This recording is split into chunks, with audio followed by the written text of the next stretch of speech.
Hello दोस्तों। आज के वीडियो में जानने वाले हैं ऑब्जेक्ट ओरिएंटेड प्रोग्रामिंग के बारे में। आई प्रॉमिस यू दोस्तों, प्लेलिस्ट खत्म होने के बाद से आप एक भी क्वेश्चन ऑब्जेक्ट ओरिएंटेड प्रोग्रामिंग के मिस नहीं करोगे, सारे क्वेश्चन सॉल्व कर डालोगे। टेलीग्राम चैनल का लिंक डिस्क्रिप्शन में दे दिया, आप ज्वाइन कर लेना, वहाँ पे आपको सारे नोट्स फ्री में मिल जाएंगे। इस क्लास में जाने से पहले जान लेते हैं लास्ट क्लास में हम लोग क्या क्या पढ़े थे।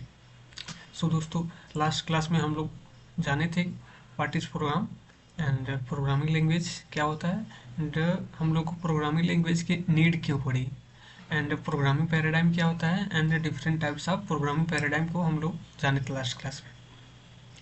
आज का वीडियो देखते हैं, introduction to object oriented programming, जिसको शॉर्ट फॉर्म में हम लोग UPS बोलते हैं। सो दोस्तों, UPS is a type of programming paradigm in which code revolves around object and classes. Means object oriented एक प्रोग्रामिंग पैराडाइम क्या है। लास्ट वीडियो में हम बताए थे कि प्रोग्रामिंग पैराडाइम मतलब कि right of style of writing program, या फिर आप बोल सकते हैं कि आप प्रोग्राम को कैसे लिखते हो, राइट, या फिर कोड को आप कैसे लिखते हो। सो दोस्तों, ऑब्जेक्ट ओरिएंटेड प्रोग्रामिंग में जो भी हम लोग कोड लिखते हैं, जो भी हम लोग प्रोग्राम करते हैं, वो जनरली ऑब्जेक्ट्स एंड क्लासेस के फॉर्म में होता है।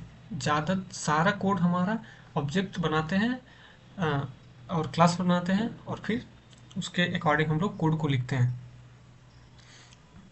And programming paradigm simply means a style of approach और अप्रोच ऑफ राइटिंग कोड। जैसा कि मैंने बताया कि यह एक स्टाइल ऑफ राइटिंग कोड है कि आप प्रोग्राम को कोड को कैसे लिखते हो, in which most of your code revolves around object and classes।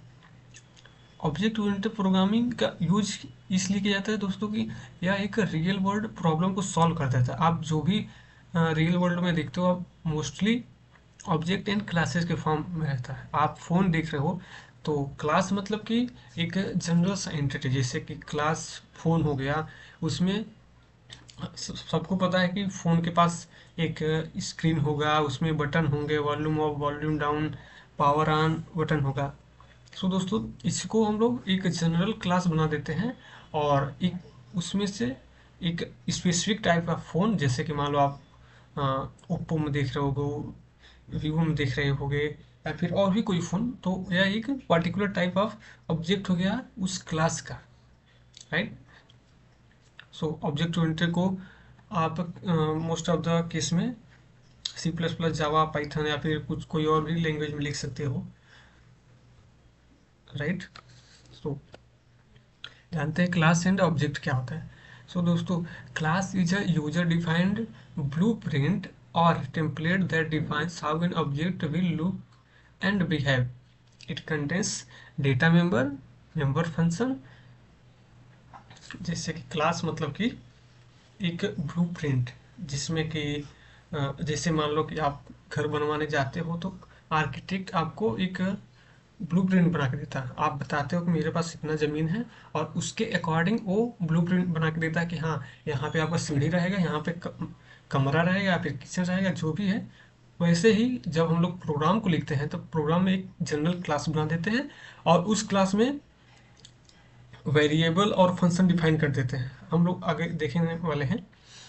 और उसके अकॉर्डिंग ऑब्जेक्ट बना के और उस फंक्शन को एक्सेस कर सकते हैं आराम से। जस्ट लाइक ब्लूप्रिंट ऑफ अपना हाउस होता है, वैसे ही प्रोग्रामिंग लैंग्वेज में क्लास को बनाते हैं हम लोग, वैसे just like blueprint. And object क्या होता है दोस्तों? Object is an instance of a class created using that blueprint. मतलब कि ऑब्जेक्ट जो होता है वह उस क्लास का एक इंस्टेंस होता है, मतलब कि उसका एक रियल वर्ल्ड में उसका एग्जिस्टेंस होता है। क्लास एक जस्ट लाइक मान लो कि आप ब्लू प्रिंट बनाते हो तो एक कागज पे बना रहता है, लेकिन जब आप घर बनवा लेते हो तो वह उस ब्लू प्रिंट का घर होता है। जो आपका घर है यह रियल वर्ल्ड में एग्जिस्ट करता है, just like so object is an instance of a class, right. So जैसे कि देख लो आप, हम एक स्टूडेंट का क्लास बनाए यहाँ पे। अभी आप प्राइवेट पब्लिक के बारे में नहीं सोचना, जब हम लोग एक्सेस मॉडिफायर पढ़ेंगे वहाँ पे मैं आपको काफ़ी डिटेल में बताऊँगा पब्लिक क्या होता है, प्राइवेट क्या होता है, प्रोटेक्टेड क्या होता है, राइट। सो हम एक क्लास बनाए स्टूडेंट का, जिसमें कि उसका नाम होगा, स्टूडेंट का रोल नंबर होगा, स्टूडेंट का एज होगा, स्टूडेंट का ग्रेड होगा, एंड यह एक जनरल क्लास हो गया, राइट। अब उस क्लास को यूज करके हम लोग एक स्टूडेंट को डिफाइन कर देंगे। जैसे कि हम एक राम नाम का स्टूडेंट बनाए, ऐसे कोई श्याम नाम का स्टूडेंट हो सकता है, कोई ABCD नाम का स्टूडेंट, जो भी हो। तो बेसिक कहने का मतलब है कि क्लास एंड ऑब्जेक्ट, क्लास एक ब्लूप्रिंट है एंड ऑब्जेक्ट उस ब्लूप्रिंट का एक इंस्टेंस है, राइट। सो एक और एग्जांपल देखते हैं। जैसे कि मान लो एक कार का आप क्लास बनाए, जिसमें कि यहाँ पे कलर हो सकता है कार का, और भी फीचर हो सकता है, जैसे कि मैन्युफैक्चरिंग डेट, मैन्युफैक्चरिंग ईयर, और उसका गियर्स कैसे होते हैं, सारे को कंबाइन करके एक क्लास बना दी। और उस क्लास का यूज करके एक आप कार बना दी, जैसे कि मान लो क्लास की कार बना दी, और एक कार जो है, जैसे कि मान लो आपके पास एक फॉर्चूनर कार है, या फिर स्विफ्ट डिजायर है, या फिर हुंडई की कोई कार है, तो ऐसे ही काम करता है क्लास एंड ऑब्जेक्ट। सो मैंने कोड जो है C++ में किया, आप किसी भी लैंग्वेज में कंसेप्ट सेम ही होता है, क्लास क्या होता है, ऑब्जेक्ट क्या होता है। सो एंड ये काफ़ी इंपॉर्टेंट है दोस्तों। पिलर ऑफ ओप्स जनरली ये एग्जाम में पूछ देता है कि ओप्स का पिलर बताओ।